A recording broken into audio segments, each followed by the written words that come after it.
Good morning. It is a rainy day today. Well, it's not like pouring. It's just gloomy, so it was hard to wake up.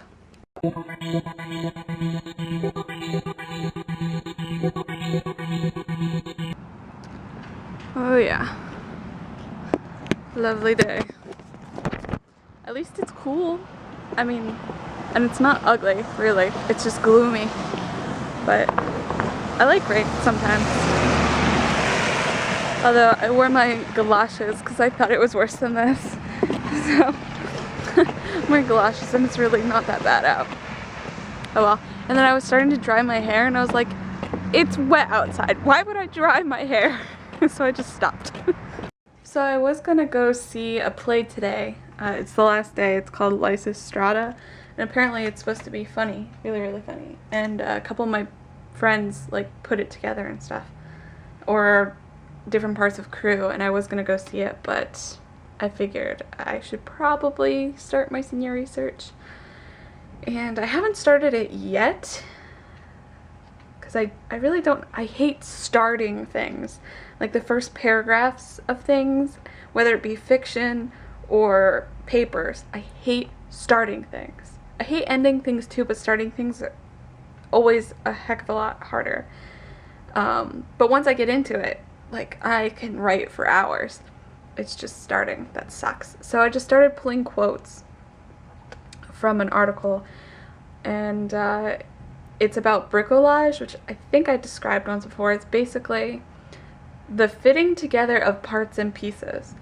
And bricolage, as this article refers to it in general, kind of refers to an art movement where like people just took different pieces of material, like say from their house or from the trash or from the, you know, dump or whatever, and like made art with sticking things together that, you know, hadn't been seen. There was a really cool picture in this article.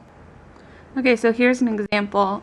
This artist took like a piece of wood, iron hooks, and pieces of ripped up cardboard, and put the title of the piece here. It's called Permanent Playfulness, and then put a picture, like a ripped up picture, in that piece of cardboard. And that's a piece of art. So that's one example of bricolage. I think that was the only picture. And that's pretty much what steampunk is on a larger scale. It's taking this, and smushing it all together. Especially for the books that I'm using, because they kind of use romance, they use sci-fi, they use fantasy, they use Victorian like stuff, but alternative history. So it's like all these things, kind of an amalgamation, like I said the other day. So I think that's going to be the first part, is like explaining bricolage and explaining bricolage to explain steampunk, and then go into specific steampunk styles and stuff.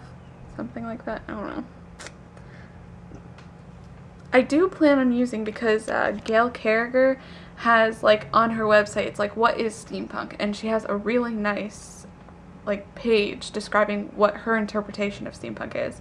And I'm definitely going to be using some of that because, well, one, I'm using her book, but also because it's pretty accurate.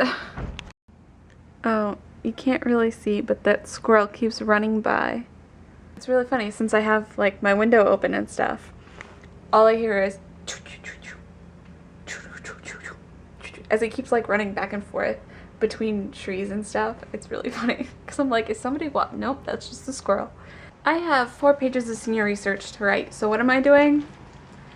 I am going back to old videos. There are actually 3 different vlogs where I used copyrighted music, and I'm putting in royalty-free music in its place. Because that has to get done, obviously. Well, that sucks. I should have realized that. I just fixed the audio for one of the videos, but then I realized the only way to really fix it is to re-upload and delete the other videos. And I can't do that. That would suck. So those videos have to stay with their ID strikes, and oh well.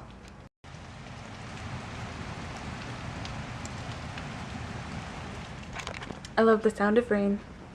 This is kind of cool. There's a video called How It Should Have Ended, Harry Potter and the Best Picture Summary, because tonight is the Oscars, and the Harry Potter franchise was only nominated for 3 things, and they're like makeup, I don't know what the other two were, but it's like all background stuff and not like Best Picture, which I don't know that it would win Best Picture. I don't know that it deserves it, but at least a nomination would have been nice. Best Actor, Best Actress, all that soundtrack should have definitely been nominated. But anyway, so there's this video on YouTube, and then at the very end, Hermione walks up with the list of the 3 things they've been nominated for, and that immediately made me think of like from Star Kid from the Harry Potter musical and sequel. Thanks, Hermione! So I did this. I said, thanks, Hermione, any other Star Kids out there, and I am a top comment. How cool is that? I know, it's the minor things that get me excited. Now I'm up to 19 likes. So I was writing the first page of my senior research. Look at that. Well, you can't see it yet. Look at that. I've got all that. That's kind of explaining what bricolage is and saying that steampunk is bricolage. And as I was writing that, I didn't realize it was after 9 o'clock and The Walking Dead had already started. Yeah, so I have to like stay off Twitter, stay off Facebook, just in case anyone posts any like spoilers or anything. All I know right now is that it started off intense, and there's something going on with Rick and Shane, but isn't there always? So I have to wait until after I see it. So this should be interesting. I've now gotten onto this much onto my 3rd page, and I'm still just describing what steampunk is.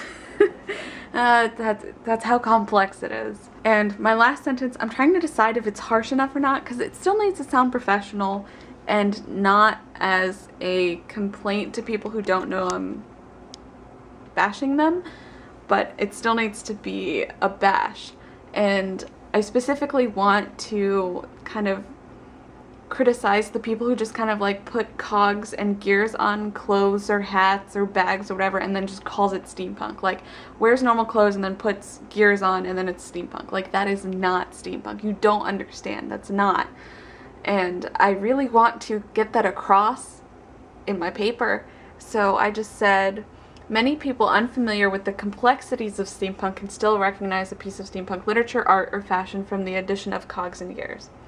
So I feel like the structure of the sentence doesn't lead it to be a complaint or a bash or anything, but if you read it in between the lines, you understand, especially from the complexities of steampunk. Ready to say something ridiculous? This is why I hate this internet.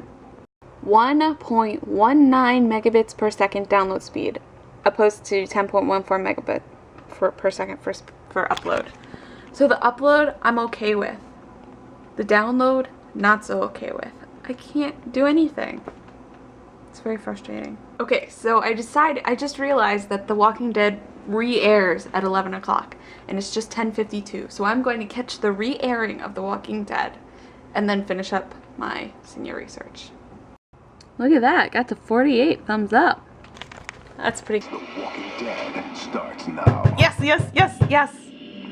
I just finished watching The Walking Dead, and I was just watching The Talking Dead, which comes on after The Walking Dead. Oh, that episode was probably the most intense episode ever. Yet, of course. I thought other episodes were pretty intense. That one was pretty intense. And there was definitely something going on with Rick and Shane. That was, wow. I could not stop, like, just going, ha ha, oh my god, what, no, what, at the TV while the episode was going on. It was crazy, but in a very, very good way. There was no Daryl tonight, so I didn't get to see any Norman Reedus, but he was in the preview for next week, and he looks pretty awesome, as usual. So, I'm gonna type up the last page of my senior, well, not last page, but the last page that I need for tomorrow, and then go to bed, if I can. Look how excited I am. Like, oh god. It was amazing tonight. I don't know if you got that from me yet. Yeah. So, after I finish the senior research, I'm probably gonna read and then go to bed. So, good night, don't be a zombie.